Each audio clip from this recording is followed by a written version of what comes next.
Bonjour et bienvenue sur le podcast One Thing in a French Day. Aujourd'hui, mardi 30 octobre 2018, cet épisode s'intitule « Les vacances dans le Jura, la visite à Lyon ». Je m'appelle Laetitia, je suis française, j'habite près de Paris et je vous raconte au travers de ce podcast un petit bout de ma journée. Le texte de ce podcast est disponible en vous abonnant à la newsletter sur www.onethinginafrenchday.com. Les vacances dans le Jura, la visite à Lyon. Samedi après-midi de la semaine dernière, après le cours de viol de gambe de Félicia, nous avons pris la route en direction du Jura. Il faisait très beau. Nous avons voyagé sous un grand ciel bleu.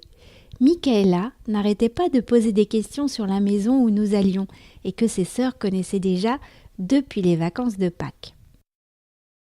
Est-ce que le jardin est grand ? Et comment sera ma chambre ? Est-ce qu'on pourra faire du feu dans la cheminée ?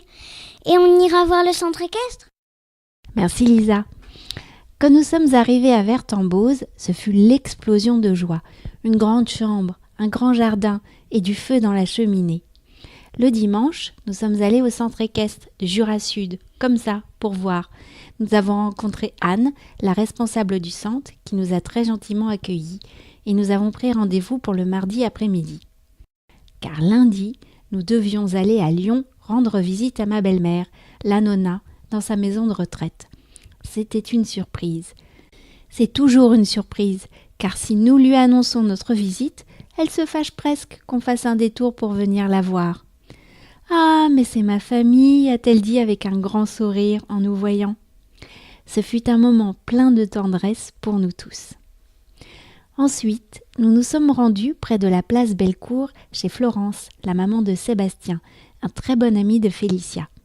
La famille de Sébastien a déménagé à Lyon cet été, et apprenant que nous étions de passage à Lyon, Florence nous avait invités à déjeuner.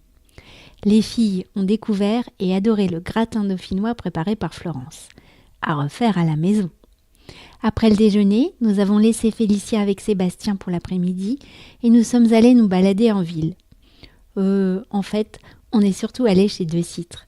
Comme disait Nelly Onestas Daou dans une interview que j'ai regardée récemment, « Enfermez-moi dans une librairie et je suis heureuse ». D'autant plus heureuse chez Deux Citres que j'y ai trouvé mes livres bien mis en évidence. Hé hé, comment impressionner ses enfants ? En fin d'après-midi, nous avons repris la route. Le ciel était rose et la pleine lune énorme comme pour bien terminer cette merveilleuse journée. Le lendemain matin, à 9h, nous étions devant la porte de la fruitière à comté de Saint-Maurice-Cria, où j'avais rendez-vous avec Mylène. Mais vous le découvrirez demain. One Thing in a French Day, c'est fini pour aujourd'hui.